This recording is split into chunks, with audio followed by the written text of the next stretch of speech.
Acara selanjutnya yaitu acara inti tausiah dari Bapak Ustadz Kolonel Khusus Dr. HM Kemalsyah MAG, dan kami mohon untuk Bapak Ustadz sekaligus menutup acara malam hari ini dengan pembacaan doa. Sekaligus dari kami selaku MC mohon undur diri apabila ada tutur kata yang kurang berkenan di hati para hadirin semua. Kami mohon maaf yang sebesar-besarnya. Dari kami selaku pembawa acara, cukup sekian. Akhirul kalam. Wassalamualaikum warahmatullahi wabarakatuh. Untuk Bapak Ustadz, waktu tepat kami persilakan.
A'udzu billahi minasyaitonir rajim. Bismillahirrahmanirrahim. Assalamualaikum warahmatullahi wabarakatuh.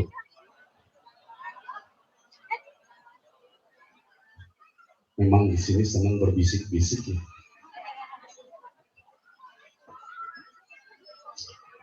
Manakala salam itu diucapkan, bukan sekedar bagaimana bumi ini berteriak ke hadapan Allah Subhanahu wa Ta'ala, ya Rabb, di atas punggungku hambamu memohon rahmatmu, bukakan, curahkan, limpahkan, tebarkan ya Allah. Bumi berteriak. Kita sebagai manusia yang dipinta rahmatnya kepada Allah oleh bumi, masa jawabnya kalah. Seseorang mendapatkan rahmat besar kecil yang rahmat yang Allah berikan, bagaimana dua hal yang utama: keikhlasan cepat menyambut jawaban salam kita. Yang keduanya, bagaimana suara kerasnya menggetarkan di mana kita berada di lingkungan itu sampai ke arasnya Allah. Alam malakut digoyang oleh setiap jawaban salam hamba-hamba Allah. Makanya Bapak Ibu sekalian dan anak-anakku tercinta, setiap ada orang yang mengucapkan salam, jangan dikecilkan, jangan disepelekan. Jika sakit ingin sembuh, tidak mustahil buat Allah. Kun fayakun. Ya Allah, aku rasakan betapa dada ini berdegup kencang. Ya Allah, tensiku tinggi. Ya Allah, kakiku pegal-pegal. Ya Allah, pinggangku pegal kelewatan. Tapi pengajian aku tak ingin meninggalkannya ya Allah. Aku berharap ya Allah, nanti di majelis ta'lim, di tempat aku mendengarkan tausiah menyiram rohaniku, aku mohon ya Allah, Ustaz, Ustazah, siapapun yang mengucapkan salam, aku akan nyambut sambutan salamku, turunkan rahmat, sehatkan diriku, dijamin sehat. Ya, ada yang sakit? Ada yang sakit? Sakit itu bukan sakit badannya saja, banyak yang sakitnya tuh di sini. Ya, baik, sekali lagi mudah-mudahan semua yang menjawab salam ini dengan gema salam yang kuat, yang sakit disehatkan oleh Allah Subhanahu wa Ta'ala, yang bermasalah disingkirkan masalah, jadi bahagia, lapang dada, senang dan tentram hidupnya. Assalamualaikum warahmatullahi wabarakatuh.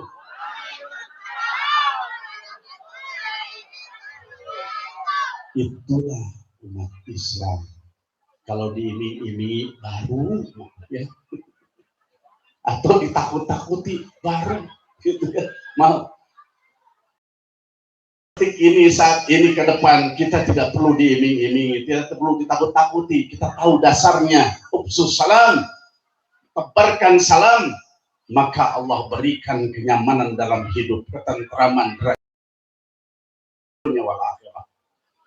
Musuh sejelek apapun, insya Allah, kalau orang yang senantiasa menebarkan salam, salam di lisan, salam di hati, salam di pikir, salam di ucapan, salam di perbuatan, dijamin Allah jaga. Cuman Nabi besar Muhammad SAW kalau memberikan sesuatu yang baik terkait dengan bacaan, itu biasanya mengucapkan 3 kali, sunnahnya 3 kali. Barusan salam baru berapa kali? 2 kali. Ya, mudah-mudahan insya Allah yang menjawab salam yang sekarang ini yang ketiga kali, Ustadz doakan bagi yang belum umroh, belum haji, mudah-mudahan secepatnya berangkat umroh dan haji. Bagi mereka yang hutangnya tapi dibayar. Bagi yang belum dapat jodoh, mudah-mudahan selesai acara ini besok dilamar. Kok nenek-nenek yang jawab?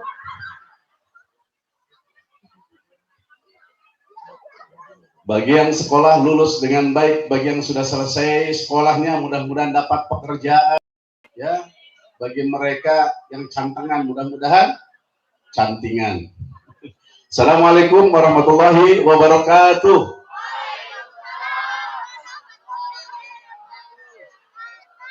Kabul ya Allah, kabulkan permintaan kami semuanya ya Allah. Apa yang ada di dalam hati semua yang hadir di haflah mubarakah ini, semua yang berkelebat dalam pikirannya, semua yang terungkap dengan kata-katanya, masa lalu dengan doa-doanya, dan saat ini dengan harapannya, ya Rabb, kabulkanlah, ijabahlah doa-doanya ya Allah.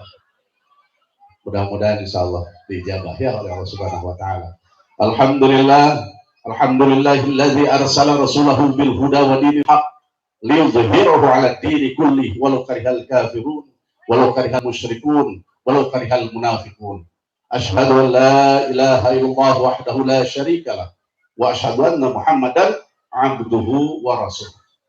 Allahumma shalli 'ala sayyidina Muhammad wa 'ala ali sayyidina Muhammad, amma ba'd. Allah Ta'ala fil Quranil Karim, a'udzu billahi minasyaitonir rajim, bismillahirrahmanirrahim. Ikuti kalimat ini. Subhanalladzi asra bi 'abdihi lailan minal masjidil haram ilal masjidil aqsa alladzi barakna haulahu linuriyahu min ayatina innahu huwas sami'un. Shadaqallahul adzim. Maha benar Allah dengan segala firman-Nya. Zalikal kitabu la raiba fi hudal lil muttaqin. Siapa al-muttaqin? Alladzina yu'minuna bil ghaibi wa yuqimunas sholata wa mimma razaqnahum yunfiqun. Walladzina yu'minuna bima unzila ilaika wa ma unzila min qablik wa bil akhirati hum yuqinun. Orang yang dikatakan yang mendapatkan petunjuk dari Allah, yang bisa mengambil Al-Quran sebagai petunjuk hudan buat dirinya adalah orang-orang yang bertakwa. Orang bertakwa yang dimaksud pada surat ini dalam rangkaian ayat tadi, ayat kedua adalah orang-orang yang percaya kepada yang enggak. Saya tanya, Isra Mi'raj buat kita gaib atau tidak? Gaib buat kita. Ya, buat Nabi besar Muhammad SAW nyata, karena beliau ruh dan jasadnya atas izin Allah dipanggil oleh Allah, diperjalankan oleh Allah. Ingat, bukan Nabi Muhammad berjalan sendiri atas maunya, tapi diperjalankan oleh Allah. Subhanalladzi asra bi 'abdihi lailan minal masjidil haram ilal masjidil aqsa. Beliau itu diperjalankan oleh Allah. Yang namanya Kolonel Kemal atau yang namanya Bapak PNS Saiful Uyun ya, kalau sekarang disuruh berangkat ke Aceh berat rasanya, nggak mungkin, betul nggak? Tapi kalau Panglima sudah bicara, tolong saya sekarang ada di Sabang, saya minta PNS Saiful Uyun jam 10 bukan jam 10 malam, jam 3 nanti dini hari sudah harus ada di sana. Bisa nggak kira-kira kalau Panglima? Bisa tidak? Tinggal perintahkan Panglima bicara, masuk ke Kepala Staf Angkatan Udara, Kepala Staf Angkatan Udara memerintahkan bagaimana skadron 6 atau skadron 8 bergerak, bawa yang namanya Saiful Uyun terbang menuju kemana? Sabang. Sampai nggak jam 3? Sampai. Itu baru kekuasaan dunia. Bagaimana Allah yang menggenggam menciptakan alam semesta. Kira-kira logika ini bisa diterima? Bisa diterima logika ini? Bisa, betul ya? Yang namanya Kemal itu sekarang disuruh pergi ke Surabaya, lihat penerbangan ada enggak? Mungkin sudah tidak ada sekarang. Kenapa? Karena sekarang sudah mau jam setengah 11 malam. Penerbangan ke Surabaya mungkin sudah tidak ada. Tapi kalau sudah yang namanya Presiden memerintahkan, tidak ada cerita. Semua pasti bisa. Itu baru Presiden. Bagaimana Allah? Jadi orang yang menyatakan tidak mungkin, mustahil, ya kamu. Tapi bagi Allah tidak ada yang mustahil. Kenapa? Dunia ini, alam ini, ciptaannya Allah Maha tahu ciptaannya itu, betul ya. Allah tidak perlu mempersiapkan kendaraan buat hambanya sampai kepada Allah. Benar ya kira-kira? Wonten, mohon maaf, anu Sunda di dia seueur, anu Sunda seueur orang Sunda leres pasti. Ketua DKM Pandang orang Sunda, ya, ketua MUI Desa Mampir Pandang orang Sunda, ketua DMI Bapak Haji Inen Sunda. Sudah Bekasi ya Pak Haji Inen?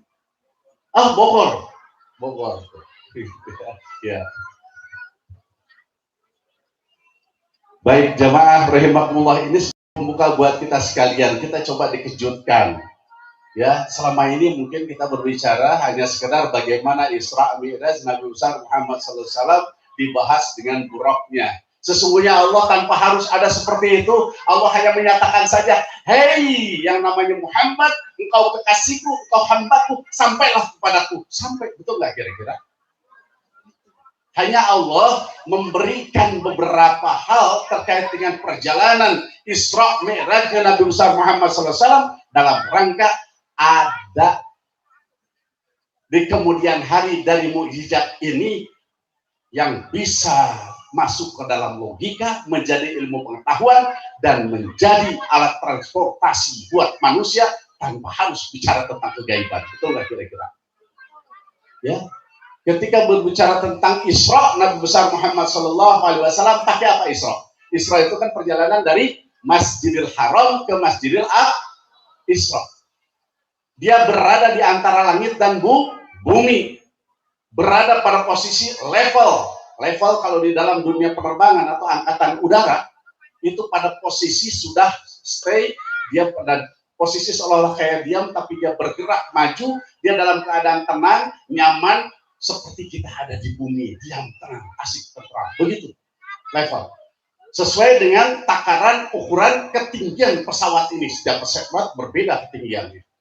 Kalau sekiranya pergi ke Tanah Suci ada 49.000 kaki atau feet, dia terbang posisinya sudah level dia di sana. Dia kayak di rumah sendiri. Maka lepaskan sabuk pengaman, safety beltnya sudah dilepaskan, jalan-jalan ke sana sini jadi. Ya, betul nggak kira-kira? Seperti itu. Nah, buruk kendaraan baginda Nabi besar Muhammad SAW yang ramai kita bicarakan, kurang lebih seperti itu adanya. Hanya sekarang kita coba untuk apa? Bukan mengkoreksi ini, tapi berbicara kepada bahasa logika. Penggambaran tentang buruk yang cantik jelita raut wajahnya, buruk yang digambarkan seorang wanita yang panjang rambutnya, buruk digambarkan badannya kuda, kakinya 4, yang berbuntut bawahnya, gitu ya, belakangnya. Sekarang mari kita sama-sama kita buka kecerdasan kita, tapi tidak melepaskan keimanan kita. Setuju? Sedikit dulu ini. Bapak Ibu sekalian, kita kan sering lihat gambar buruk ya. Ya, buruk itu kendaraan Nabi besar Muhammad SAW ketika Isra. Ibu, bapak, dan anak-anakku tercinta ini, khusus anak-anak, kita berbicara ya untuk berbahasa kecerdasan. Makna cantik itu bukan melulu harus wanita. Betapa ada pesawat ketika seorang mau berangkat umroh atau haji, mau berangkat ke beberapa negara atau berangkat antara satu pulau ke pulau yang lain, dari kota yang besar ke kota besar lainnya di Indonesia, kita menggunakan pesawat. Begitu kita ada di bandara, tempatnya indah, semuanya rapi, semuanya bersih, ber-AC sejuk seluruhnya. Melihat ke landasan, melihat ke apron, kita lihat berapa banyak pesawat yang cantik-cantik. Betul nggak kira-kira? Pesawat itu cantik, kita tahu. Begitu kita naik ke pesawat, karpet di dalamnya betapa luar biasa bersih, kursi tertata rapi, bagaimana cabin yang ada di atasnya, tempat barang yang tertutup rapi. Allah Rabbi, udara di dalam sejuk. Berapa banyak bidadari, cuman bahasa pesawat pramugari. Kita naik ke atas di dalamnya, duduk nyaman, hanya sebuah tiket yang mengantarkan kita dengan angka kurang lebih antara 600, 700, 800 sampai dengan 2 juta rupiah. Kita bisa naik, bergerak ke satu tempat, hanya hitungannya 1 jam atau 1 jam setengah. Betul ya? Tapi kalau jalan kaki kita buta lama sekali ya. Ya, maaf seorang manusia. Saya belum berbicara tentang baginda Nabi besar Muhammad SAW. Saya berbicara Bapak Ibu sekalian. Saya tanya, orang yang malam hari mabok, malam hari berzina, malam hari maaf dia nandatannya sesuatu dengan sebutan korupsi, pagi-pagi naik pesawat boleh nggak? Boleh nggak? Boleh, betul ya. Naik pesawat, betapa indahnya di dalam diservis. Bahkan boleh jadi malam dia maksiat, atau 1 hari sebelum dia terbang, dia melakukan perzinahan. Allah boleh jadi LGBT, betul ya? Atau boleh jadi dia merampok, bahkan ada orang yang membunuh, cuman maaf belum ketahuan. Pagi hari dia naik pesawat.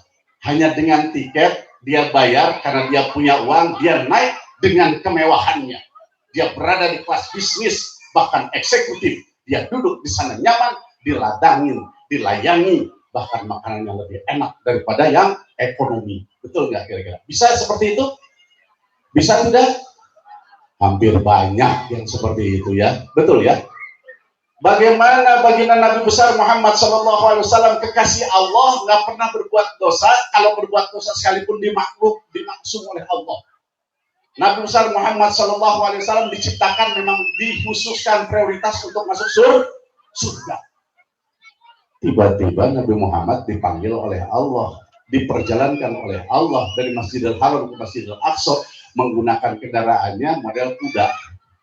Tolong dipikirkan baik-baik semuanya. Kendaraannya dibuat kayak kuda yang kita lihat gambaran kuda. Maaf. Kemudian wajahnya wanita, rambutnya panjang, kecepatannya luar biasa. Itu rambutnya, maaf, rambut buruk itu pasti kan ngelewer. Maaf, ngelewer bahasa Sunda. Bahasa Indonesia apa tuh? Hah? Merumbai, masa merumbai? Ngagebai, memang ngagebai. Terurai itu ke bawah, Bapak. Ayo, ada yang bisa ketemu kata-katanya? Nggak ada. Terurai itu kalau diikat dilepaskan jadi terurai. Ayo, apalagi? Nggak ada yang tahu? Udah, yang penting kita paham gitu. Ya. Bayangkan dengan kecepatan 300 km per jam saja, ini rambut, maaf, itu rancung ke belakang, rancung ke naon bahasa Indonesia. Lanjut ya. Malum, orang Sunda ceramah begini adanya. Itu ke belakang, baginda Nabi ada duduk di belakang, itu rambut yang panjang yang kita melihat kayak apa? Betapa dia memukul wajah Rasulullah SAW. Kecil kemungkinan kebenarannya kalau memang buruk seperti itu benar tidak kira-kira. Tolong kita lihat bersama, tolong kita pikir bersama, ya.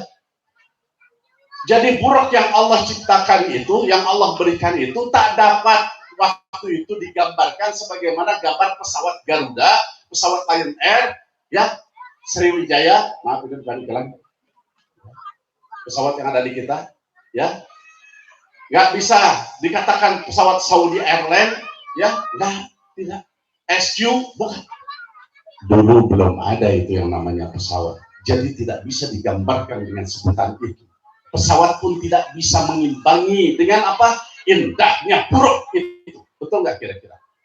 Orang maksiat saja bisa pergi ke satu tempat-tempat yang lain yang tak dapat dilakukan dengan perjalanan, tapi dia menggunakan pesawat yang waktunya harusnya berbulan-bulan, dia bisa hanya sekitar 9 jam. Bayangkan kalau tanah air Indonesia berangkat ke Jeddah, kira-kira berapa lama kalau jalan kaki? Pakai pesawat hanya 9,5 jam kita berangkat. Maaf, orang-orang yang dari sini terbang ke Amerika, terbang ke China, itu berangkat ke sana ada yang 8 jam, ada yang 5 jam perjalanan terbang ke sana. Maaf, yang di dalam bisa jadi orang yang maksiat, tapi dia menikmati perjalanan itu, senang dengan perjalanan itu. Bagaimana dengan baginda Nabi besar Muhammad SAW ini untuk bahan kita berpikir dengan baik, agar kita lebih mantap yakin pada Allah dan Rasulullah SAW. Tentunya baginda Nabi diberikan buruk itu satu alat transportasi makhluk Allah yang indah luar biasa. Betul nggak kira-kira? Naik indah, yang maksiat saja naik pesawat indah di dalamnya, apalagi baginda Nabi besar Muhammad SAW. Makanya kalimatnya tidak bisa digambarkan kecuali kata-katanya makhluk yang cantik. Betul. Kakinya 4, apabila dia menurun, kaki depannya memanjang, kaki belakang memendek. Baca di hadis. Apabila dia menanjak, kaki depannya memendek, kaki belakangnya level, gitu bahasanya gitu.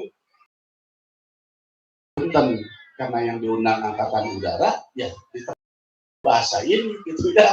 Makanya kalau Bapak Ibu kalau sudah berangkat naik pesawat pasti akan merasakan. Ketika saya ngomong gini pasti akan tuning tepat. Oh iya. Yang dimaksud kaki 4 tidak mutlak kakinya 4. Pesawat berapa kakinya? Berapa pesawat kakinya? Apa? Airbus itu lihat sebelah kiri dan kanan, Masya Allah itu rodanya ada banyak. Sebelah kirinya ada yang 8. Ya, 8 tambah 8 berapa? 16. Yang di depannya 4. Jadi berapa? 20. Airbus itu. Itu belum yang double untuk kiri dan kanannya. Kalau 8, 16 kali 2 jadi berapa? Dia berjalan di atas. Ketika airborne seperti itu adanya, tapi begitu sudah pada posisinya, ketinggian yang sudah memang disitulah levelnya, maka dia posisi seperti apa? Kita ada di bumi seperti ini. Asik kecuali ketika cuaca tidak memungkinkan. Ya. Baik Bapak Ibu sekalian, sekarang kita mendapat pengetahuan keimanan yang lebih. Jadi kalau dibahasakan gini, bahasa kita ini, kita kadang-kadang mengecilkan Allah, seolah-olah manusia lebih pintar daripada Allah. Manusia bisa bikin pesawat, Allah nggak bisa bikin kayak gituan. Pada sesungguhnya pesawat yang dibuat oleh manusia tidak berbanding dengan buruknya Allah yang dipergunakan oleh baginda Nabi untuk melaksanakan Isra-nya. Begitu ya? Ya. Zalikal kitabu la raiba fi hudal lil muttaqin. Jangan ragu loh dengan bahasa ini. Alladzina yu'minuna bil ghaibi. Yang saya sebutkan sesuatu yang gaib dari pandangan kita, tapi dengan iman ini yakin Allah Maha Kuasa. Betul ya? Gitu. Baginda Nabi dengan malaikat Jibril di Buraq itu, di Buraq malaikat Jibril, baginda Nabi Muhammad SAW, malaikat rahmat ada di situ, dia sempat melihat di bawah tuh. Ada kafilah yang berjalan. Ontaknya ada yang kabur. Itu yang jadi cerita nanti setelah beliau selesai kembali lagi ke bumi dari Mi'rajnya, ya. Baik, Bapak Ibu sekalian, ini sedikit kita berbicara, meluruskan dulu bagaimana pemikiran kita tentang informasi dari sejarah yang memang sudah ditorehkan oleh ulama-ulama kita. Tidak boleh kita menyalahkan mereka, tidak. Kenapa? Karena memang ini sudah berbicara dari zaman dulu sebelum adanya pesawat terbang, betul. Jadi bagaimana memvisualisasikan, bagaimana memberikan sebuah gambaran seperti tadi bahasanya, ya. Nah, tapi kita sekarang ini, kita akan berbicara di alam modern seperti ini, kita akan menyatakan, ya Allah, subhanallah. Maka kalimatnya, subhanalladzi asra bi'abdihi lailan minal masjidil haram ilal masjidil aqsa. Diawali dengan kalimat mensucikan Allah, maha suci Allah dari kekurangan, sempurna Allah. Jadi kalau sudah bicara sempurna, berbicara kepada buruk, wanita wajahnya, rambutnya panjang, badannya kuda, itu hanya sebuah hiasan, bukan aslinya. Saking indahnya digambarkan, saking cepatnya digambarkan, kurang lebih seperti itu, dan saking kuatnya digambarkan seperti itu. Ya, baik Bapak Ibu sekalian, ini untuk dalil pertama. Yang kedua, kita masih berbicara tentang dalil. Kita bicara, kalau sudah bicara kepada dalil naklinya, kita sudah sama-sama baca. Tapi kita butuh sedikit penjelasan dalil aklinya. Ini kita bicara akli.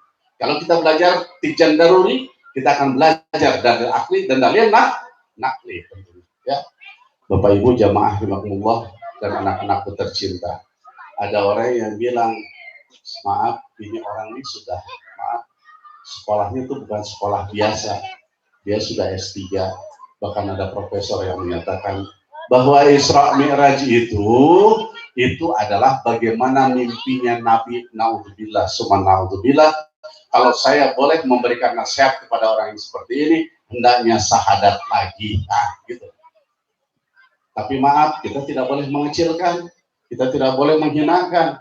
Ya, kalau kita memberikan saran boleh-boleh saja. Ketika dekat dengan kita, ada yang seperti kayak gini ya, tidak boleh untuk menjadikan pertengkaran dan pertentangan. Yang ada, ayo watawassaw bil haq watawassaw bis sabr, itu bahasanya, ya. Bapak Ibu jamaah rahimakumullah, untuk hal yang kedua mungkin untuk kita seluruhnya ini perlu, ini baru berbicara tentang bagaimana meluruskan kembali keyakinan kita agar lebih mantap lagi, bukan yang dulu tidak.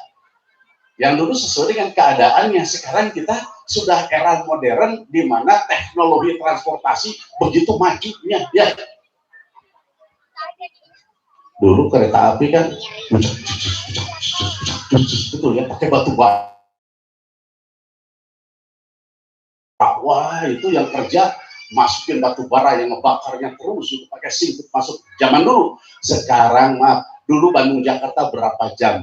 Itu kereta yang pakai batu bara lama rasanya, makanya sebutannya wong wong wong wong, betul ya? Kan dulu suaranya begitu ya, gitu ya. Sekarang kereta itu tak ada suaranya, rapi, semua sistem magnet, kecepatannya luar biasa. Berapa kecepatannya? 300 km per jam, bak Ferrari. Jakarta Bandung hanya berapa? 30 menit, melesat adanya. Ya, kereta Parahyangan sekarang 3 jam. Kadang-kadang jadi 5 jam. Kenapa? Telat berangkatnya. Ya.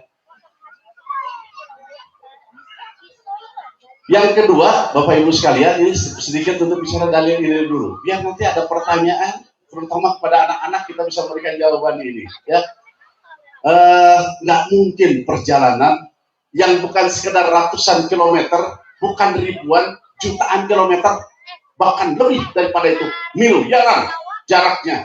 Bayangkan dari bumi yang kita pijak ini menembus langit, bukan lagi kepada tata surya, tapi langit yang ditembusnya. Langit pertama sampai dengan langit ketujuh, dari langit ketujuh ke Sidratul Muntaha, roh sampailah berhadapan dengan Allah yang dikatakan dengan Mi'raj. Apa Mi'raj? Di mana tangga. Saya diundang ceramah di Shanghai dan Beijing. Ketika itu saya pangkat baru naik ke Mayor. Saya berangkat ke sana hampir 2 minggu. Yang pertama kali Kebetulan di sana berbicara tentang Isra Mi'raj. Pertama kali saya sama Allah ditunjukkan, tidak ceramah dulu, begitu datang saya ke TV Tower dulu. Itu di atas berapa kilo ke TV Tower itu? Kilometer. Jadi bukan dihitung lagi 100 tingkat, 150 tingkat, tapi hitungannya adalah kilometer. Itu di atas itu, ya. Jadi itu termasuk bangunan tertinggi di dunia. Saya masuk, liftnya kurang lebih, maaf ini panggung yang ada ini, kurang lebih 3 kali dari panggung ini. Liftnya itu besarnya, 3 kali dari panggung ini. Itu satu lift saja. Saya masuk di dalamnya, ketika itu ada sekitar 50 orang lebih, hampir mungkin 60 orang di dalamnya, nyaman, kita enak. Itu operator sekaligus pemandu, dia berbicara, intinya dalam pembicaraan beliau ya, bahwa kita akan ke menaranya TV Tower di atas. Insya Allah waktu ini, kalau dalam bahasa kita gitu ya, waktu ini saya belum selesai ngomong, kita sudah sampai tempat yang tinggi. Betul, baru masuk, dia bicara, belum selesai ngomong, pintu sudah terbuka. Kita lihat, Masya Allah, semua pada kecil. Bahkan maaf, itu sungai yang begitu besar di sana kecil. Bagaimana kapal-kapal besar di sana, kapal dagang. Allah, Robi, begitu tingginya, ya Allah. Sak melesat, tak terasa. Hitungannya bukan pakai menit, tapi detik hitungan. Kilo di atas. Kita kan kalau di sini, di Mekah, di Madinah, di Indonesia, lihat gedung tertinggi di Indonesia, pakai kita pijit, nggak usah jauh saja. Di Kementerian Perdagangan yang ada, saya ngisi di sana. Kebetulan saya harus ke lantai 23, lama rasanya. Ini tidak hitung sampai menit, tidak sampai, masih hitungan detik, kita sudah begitu sampai. Teknologi yang dibuat oleh manusia. Allah Subhanahu wa Ta'ala memi'rajkan baginda Nabi besar Muhammad SAW dengan sesuatu yang lebih canggih daripada itu. Kenapa? Karena disitulah kekuasaan Allah yang bermain, bukan kekuasaan manusia. Makanya dari Masjidil Aqsa ila Sidratul Muntaha cepat sekali waktunya. Orang banyak yang bertanya, nggak mungkin. Lailan yang dimaksud itu bukan semalaman.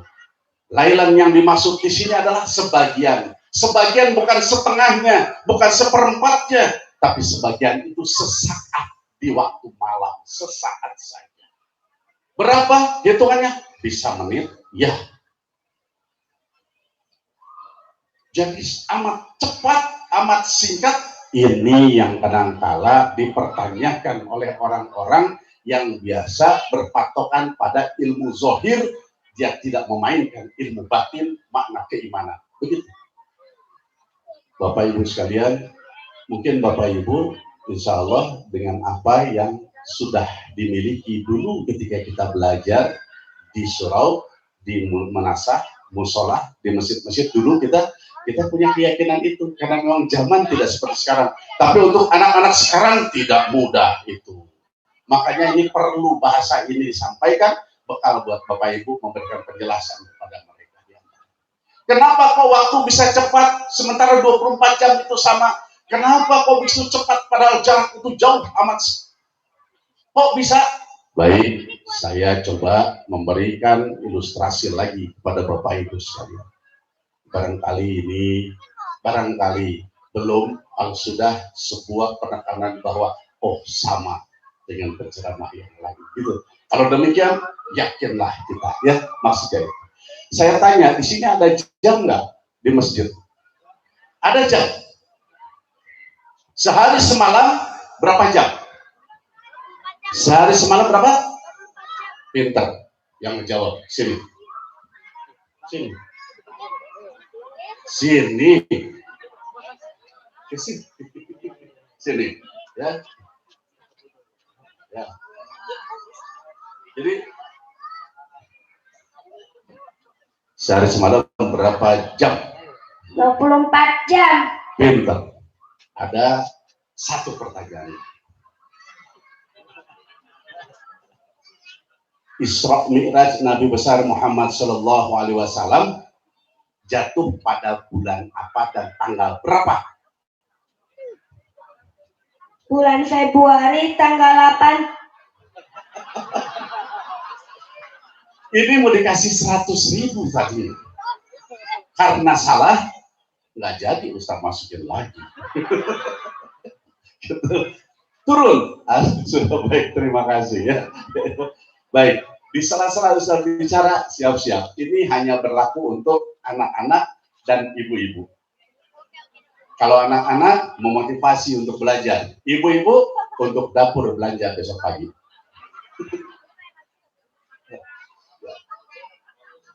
Di sini ada jam. Mau tanya, jam itu sehari semalam dia berputar berapa? 24? Tapi sekarang saya tanya, jika dirinya sendiri pasti berputar 24 jam. Nggak bisa tidak itu jam. Klik, klik, klik, klik. Dari detik naik ke menit. Dari menit baru jam. Sehari semalam ketemulah 24 jam. Lama buat dirinya. Nggak bisa melewati takdirnya. Betul tidak? Tapi sekarang saya tanya, di sini ada Pandan. Selaku ketua DKM, ambil itu jam. Beliau 2 detik bisa 24 jam. Hanya 2 detik. Dia putar. Sret, muter. Leres, Pandan. Ketika makhluk yang di bawah digenggam oleh makhluk yang lebih kuat di atas, maka dia bisa melintasi waktu yang dia miliki, masuk ke dalam waktu yang di atasnya, artinya waktu manusia. Betul ya? Kalau jam nggak bisa berbuat, namanya manusia mau ngapung ke sana ke langit nggak bisa gitu. Tapi kalau yang punyanya, yang berkuasa atasnya bisa, betul. Nggak perlu waktu lah. Jam. Saya diundang pergi ke Bali. Ini bukan sekedar contoh, tapi pengalaman. Begitu saya diundang, saya bilang sama istri, maaf ya ibu-ibu semua sama remaja putih, saya yang ceramah ini udah punya istri gitu. Nggak, saya khawatir kalau ada sesuatu yang menatap berbeda gitu ya. Ya, saya bilang, ya panggilan saya istri saya, ya insya Allah besok sesuai jadwal di mana? Oh, di Bali. Baik, kalau gitu siapkan. Pakai apa? Batik atau jas? Di sana minta jas, karena di sana Angkasa Pura 2. Ya, baik. Rupanya istri saya mengeluarkan jas dari lemari, mengeluarkan jas, ditaruh di tempat tidur. Nah, ketika ditaruh di tempat tidur, menyiapkan tas koper, kebetulan datang tamu, ada juga ngurus santri, kebetulan kami ada pesantren, ya, pesantren Papan di Jati Asih. Istri sana lagi seperti itu, semut denger, maaf ini semut denger, Ustaz Kemal mau ceramah di Bali. Kata semut yang pintar ini, saya pengen jalan-jalan ke Bali, ikut sama Ustaz Kemal. Dia jalan itu semut, masuk ke saku jas saya. Di sini nih saku jas ini. Masuk dia. Saya nggak tahu, istri saya juga nggak tahu. Ya, ceritanya itu baju sudah dilipat, ditaruhlah di tas koper. Singkat cerita, saya terbang sampai ke Bali. 1 jam seperempat penerbangan, saya ke bandara, cukup 1 jam perjalanan, 2 jam seperempat saya sudah sampai di Bali. Maaf Bapak Ibu sekalian, selesai saya ceramah, karena begitu saya sampai ketika itu memang sudah waktunya saya harus cepat, itu juga sedikit terlambat 1/4 jam. Cepat saya dijemput, masuk saya ke sana di Angkasa Pura 2, kemudian saya melaksanakan ceramah hanya 45 menit ketika itu saya ceramah. Selesai dari situ kembali saya ke penginapan saya rapi-rapi lagi. Kenapa? Karena malam saya sudah ditunggu lagi di Jakarta. Maka saya terbang kembali ke Jakarta. 1/4 jam kembali. 2 jam setengah, ditambah 1 jam, 3 jam setengah, ya, ditambah 1 jam, 4 jam setengah, kurang lebihnya yang adanya tambah setengah jam, 5 jam perjalanan dari Jakarta ke Bali, Jakarta. Saya mau tanya, kalau semut bisa nggak kira-kira? Semut bisa nggak sendirian ke Bali pulang pergi? Semut hitam sampai jadi putih nggak bakalan bisa, betul nggak kira-kira? Nggak bakalan bisa. Tapi ketika dia ditempelkan pada makhluk Allah yang lebih tinggi derajatnya dan kemampuannya, maka dia bisa 5 jam pulang pergi Jakarta Bali. Betul nggak kira-kira? Itu baru manusia yang punya kekuatan bisa membawa sirum. Betul nggak? Bahasa sini apa sirum? Semut, ya itu semut. Bisa seperti itu adanya. Kenapa kita tidak percaya pada kecepatan waktu yang Allah miliki? Betul ya? Nggak ada alasan kita untuk tidak percaya bahwa Isra Mi'raj ini adalah sesuatu yang benar. Bukan asal bicara, benar adanya. Bahkan ingat, ini dilestarikan di dalam Al-Quran. Nggak percaya, ingkar pada Allah namanya. Nggak percaya, maka itu dihukumi kafir. Mengingkari Allah Subhanahu wa Ta'ala. Baik Bapak Ibu jamaah rahimakumullah, saya pikir cukup ini untuk dasar untuk dibawa oleh Bapak Ibu sekalian ke rumah, diberikan keyakinan pada anak-anak putra putri Bapak Ibu sekalian. Untuk anak-anak yang sekarang ada mendengarkan ini dengan khusyuk, saya lihat ini semua tatapannya tajam dan bagus. Karena yang bagus ini semua, ya bagus. Insya Allah ini ke depan ini bukan sekedar mereka ini sebagai umat nanti jadi ulama nih, yang ada. Amin. Insya Allah. Ya. Baik Bapak Ibu jamaah rahimakumullah. Jadi baginda Nabi besar Muhammad Sallallahu Alaihi Wasallam, kenapa kok Nabi Muhammad itu di Isra Mi'rajkan? Kan harus ada kejelasan. Kan segalanya ada apa? Ada alasan yang tepat. Yang pertama Bapak Ibu sekalian, jamaah rahimakumullah, ya, saya mulai mengurut dari bagaimana alam semesta ini sebagian di luar bumi ini yang mereka iri yang baik kepada bumi. Matahari, bulan, bintang, maaf, planet, langit pertama, langit ketujuh, arasnya Allah, ya, Sidratul Muntaha, malaikat yang ada di alam malakut, semua bicara pada Allah. Berbicara, wahai bumi, engkau beruntung, ada kekasih Allah di tempatmu. Di sana dia berjalan lalu-lalang, disitulah dia berbuat berbagai kebaikan. Di situ dia tebarkan rahmat yang Allah berikan. Betapa luar biasa, wahai engkau bumi, aku iri kepadamu. Bayangkan. Meminta pada Allah, ya Allah berikan kesempatan aku walaupun hanya sekedar dilintasi. Itu ada satu kitab yang kita baca. Maka Allah kabulkan itu permintaan itu, kata-kata itu muncul sebelum Nabi besar Muhammad Sallallahu Alaihi Wasallam dihadirkan ke muka bumi ini. Silakan baca di dalam kitab Simtudurah. Beliau betul, beliau itu sesungguhnya nurnya yang diciptakan pertama oleh Allah, tapi beliau turun jadi nabinya, kenabian, rasulnya itu diciptakan sebagai manusia di tengah-tengah bumi ini, ada yang paling terakhir, khatamin nabiyyin, begitu. Tapi sesungguhnya Nur Muhammad itu yang pertama diciptakan, sebelum diciptakan yang lainnya, ya. Bulan, bintang, matahari, surga, neraka, semuanya itu diambil dari bagaimana cahaya dan nur itu, termasuk kita sekalian, ya. Baik Bapak Ibu jamaah rahimakumullah, yang pertama itu. Jadi kalau Bapak Ibu sekalian ini saya tidak akan kembangkan, ya, lain kesempatan atau enggak Bapak Ibu sekalian nanti saya akan membahas di dalam Serambi Islami, ya. Ya, kalau tadi pagi ada yang sempat nonton, melihat, menyimak tadi pagi, ya. Ya. Tadi saya bicara tentang hisab. Nanti insya Allah ini. Jadi saya hanya bicara alasannya apa, satu itu. Yang kedua apa? Baginda Nabi sebelum Mi'raj atau Isra Mi'raj, beliau itu dikatakan apa? Tahun kesedihan beliau. Dua orang yang begitu istimewa, Siti Khadijah dan pamannya siapa? Abu Talib, paman beliau meninggal dunia. Siti Khadijah orang yang begitu berjasa. Yang pertama, beliau sebagai istri yang memberikan keturunan pada Nabi besar Muhammad Sallallahu Alaihi Wasallam. Ya, yang keduanya, beliaulah yang pertama yang mengimani kenabian Nabi besar Muhammad Sallallahu Alaihi Wasallam. Bayangkan, ya. Yang ketiga, yang memberikan ketenangan, ketentraman ketika Rasul banyak ketakutan di mana wahyu tiba pada Rasulullah SAW. Dan kalimat-kalimat indah seorang istri kepada suami ada di lisan terbaik Ummul Mukminin, yaitu Siti Khadijah. Maaf ibu-ibu sekalian, ini pelajaran buat kita, ini sudah masuk dalam kehidupan sehari-hari. Ibu, kalau ibu melihat suami pulang ke rumah sedikit agak cemberut, hibur oleh ibu. Mas, ada apa? Sebel aku. Harusnya nih dapat insentif, ternyata insentif mundur.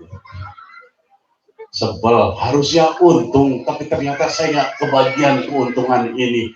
Ibu seorang istri yang seperti Siti Khadijah itu, maaf, dia itu akan memberikan kata-kata yang menenteramkan suami, yang menyadarkan suami pada qanaah kepada Allah Subhanahu wa Ta'ala. Ayah, bapaknya, ayah pulang tidak membawa uang. Aku tidak akan marah. Aku tidak akan kesal. Justru aku bahagia karena ada yang lebih berharga daripada uang. Apa? Suami datang dengan selamat. Saya mau tanya ibu, pilih mana? Suami nggak pulang-pulang, tapi uang terus datang ke kita. Atau semua suami datang, pulang, soleh suami, tapi jarang bawa uang. Pilih mana?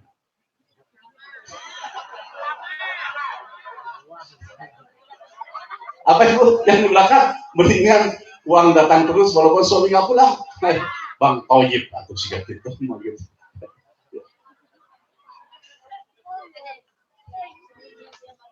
Bisa memberikan ketentraman ketika suami sedang bersaing dengan yang lainnya. Aduh, nggak mungkin, harusnya saya yang dapat. Kenapa malah dia? Ibu berikan ketenangan. Ayah, aku membaca di dalam kitab hikam karya Ibnu Athaillah As-Sakandari katanya, ya, jika Allah menahan kita dalam hal dunia, sesungguhnya Allah sedang memberikan taufik kepada kita untuk bahagia dunia akhirat. Gitu bahasanya. Allah tidak memberikan kendaraan itu, sesungguhnya Allah menjaga kita untuk selamat tidak terjadi celaka. Itu. Allah tidak memberikan kita kaya seperti orang itu. Kenapa? Mungkin kalau dia mah kaya tapi bisa taat takwa, kalau kita mungkin belum tentu bisa lupa daratan. Nah, istri yang hebat. Justru kita seperti ini keadaannya, sesungguhnya ini Allah sedang sayang kepada kita sekalian. Itu yang harus adanya. Ya, seorang istri bicara pada suami. Mama, nggak perlu. Papa bawa amplop banyak ke rumah. Yang penting mah isi amplop. Ya. Silahkan Ustaz. Bisa memberikan ketentraman. Ketika ada orang yang menghina suami kita, ada orang yang membuat kesal suami kita, pulang kesal, marah-marah. Ayah, jangan khawatir ayah. Sesungguhnya Allah sedang sayang. Karena mungkin kita lupa beristighfar, maka Allah cara mengampuninya kita diomongin banyak orang. Betul nggak kira-kira? Ibu senang mana? Banyak istighfar, diampuni dosa, atau ibu lupa istighfar tapi orang banyak ngomongin terus diampuni dosa? Pilih yang mana di antara dua?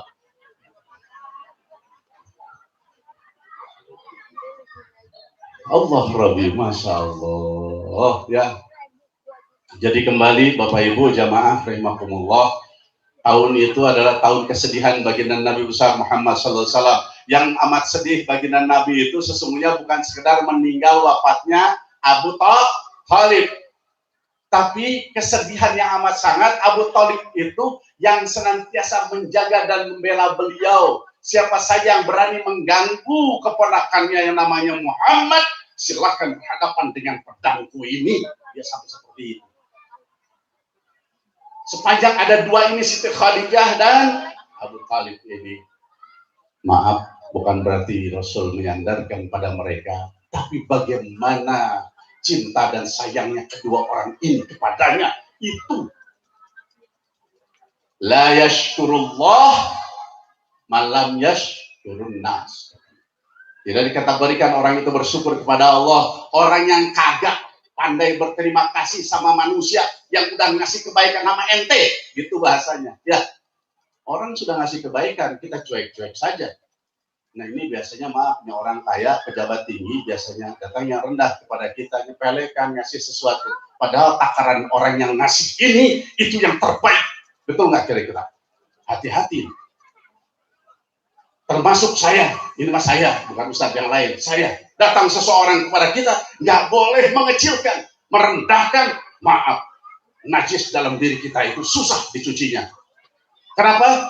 Karena dalam suatu perjalanan Abu Yazid Al-Bustami, beliau jalan dengan jubahnya, beliau begitu dihormati oleh masyarakat, beliau pimpinan umat ketika itu, bayangkan. Beliau berjalan kemudian berpapasan dengan seekor anjing. Begitu ada depannya, dia angkat jubahnya. Kenapa? Dengan sedikit memicingkan mata dan dia menyatakan, nanti kena nih jubahku najis sama di dalamnya mungkin terbesit hal yang kecil di dalamnya, tapi itu sesuatu kesalahan apa? Itu binatang najis. Maaf, hati-hati nih kita, mungkin kita suka seperti ini ya. Abu Yazid Al-Bustami ini wali Allah, kekasih Allah, ulama besar kita ya. Beliau angkat atas izin Allah ketika berpapasan karena dia wali, anjing itu berbicara, hai Abu Yazid Al-Bustami, engkau menatapku seperti aku ini sesuatu yang amat hina dengan kenajisan. Kaget, dia turunkan kembali itu yang tadi sudah diangkat. Perlu diingat, hai Abu Yazid, anjing itu ngomong. Ingat nih, ini sesuatu yang perlu dengan keimanan. Isra Mi'raj kita bicaranya bicara iman. Kenapa? Saya yang berbicara tak melihat langsung baginda Nabi besar Muhammad SAW. Betul nggak kira-kira? Ada yang melihatnya di sini? Kita sama sih zaman seperti ini. Kita sama-sama mengetahui dari Al-Quran dan hadis, itu juga dari guru.